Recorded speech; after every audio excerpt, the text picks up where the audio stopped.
In the early months of 1857, a message began moving across northern India at a speed of up to 300 kilometers a day. There were no telegraph wires involved, and no horses riding through the night with sealed envelopes. The delivery mechanism was a piece of unleavened flatbread. At the time, the British East India Company maintained absolute dominance over the subcontinent. They controlled the military, monitored the official mail, and were rapidly extending a telegraph network to centralize their administration. But as we look at this photograph of a typical 19th century Indian village, we can see the gaps in that imperial machinery. In these rural spaces, the company's surveillance grid simply dissolved into the dust. Local British magistrates were unsettled to find an anomalous data stream moving through their districts. Baskets of coarse wheat flour cakes, known as chapattis, were suddenly and rapidly crossing jurisdictional borders. The East India Company found its communication grid entirely bypassed. They were not intercepting a rival army's encrypted dispatches, but an everyday kitchen staple moving too fast for them to track or stop. British agents immediately began intercepting the bread. They tore the chapattis apart, searching for baked-in notes, microscopic writing, or hidden military orders. They found absolutely nothing, just coarse wheat flour and water. Historical records, like this study by Troy Downs, document the confusion. The introductory paragraph details an unusual event taking place in the countryside, reflecting the genuine alarm among district officials as the bread sped. The text quotes agents describing dirty little cakes of the coarsest flour, about the size and thickness of a biscuit. It specifically highlights the mysterious nature of a transmission that offered no physical evidence to analyze.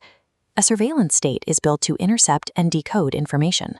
But you cannot decrypt or censor a message that doesn't physically exist. The distribution followed a specific logic. A rural watchman, a chowkidar, would arrive in a village and hand over 2 chapattis to his local counterpart. His instructions were to bake 10 more and deliver them to 5 neighboring villages. That is a geometric progression. One node passes the data to 5, then 25, then 125. Within days, the network cascaded across the geography. The chapattis traveled up to 200 miles in a single day, moving silently between villages. To put that in perspective, the official British mail runners, the dock system, averaged about half that distance in the same time. In a race for information across the countryside, the empire's logistics were simply being outpaced. What the British were witnessing was a 19th century viral algorithm. It was a decentralized, peer-to-peer network operating flawlessly across hundreds of miles without any central coordination. Archival records describe the official reaction. Officers began frantically intercepting chowkidars, questioning them, and making arrests to find the source. But the document highlights a fever of speculation taking hold. Theories ranged from cholera rituals to Hindu incantations, or even secret signals from Russia. While colonial officers spiraled into speculation, a very different shift was occurring among the local population. Across the northern provinces, a palpable sense of anticipation began to build. Because the bread was blank, it functioned as a mirror. Locals projected their own grievances against the company onto the distribution, turning a simple delivery into a shared, unspoken secret. This ambiguity was the network's primary strength. It bypassed British psychological firewalls entirely, letting the colonizers' own paranoia dictate the narrative. By May of 1857, that widespread psychological priming gave way to the Indian Rebellion, a multi-regional uprising that forced the British to fight for their survival in India for over a year.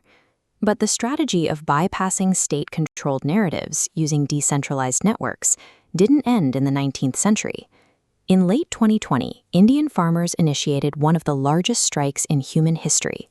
They were up against a powerful centralized media apparatus, often called the Godi media, which frequently ignored or misrepresented their demands.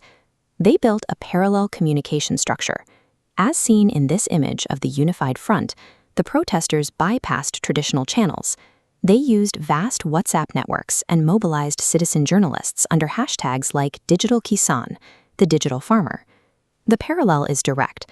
Much like the authorities in 1857, the modern state struggled to contain a communication framework that relied on peer-to-peer trust and lacked a single point of failure. The roti is a fundamental unit of survival, but it also anchors deep diplomatic and familial ties, the Roti Beti Ka Rishta. In 1857 and 2020, it transformed again, becoming an instrument of agrarian solidarity and psychological mobilization. Both movements reveal a core sociological truth. Disrupting a system does not always require high-tech infrastructure. It requires simple, accessible tools that are distributed by the people themselves. Power is not exclusively held by those at the center. It builds from the bottom up. When people connect through simple, distributed means, they create a force that even a centralized state cannot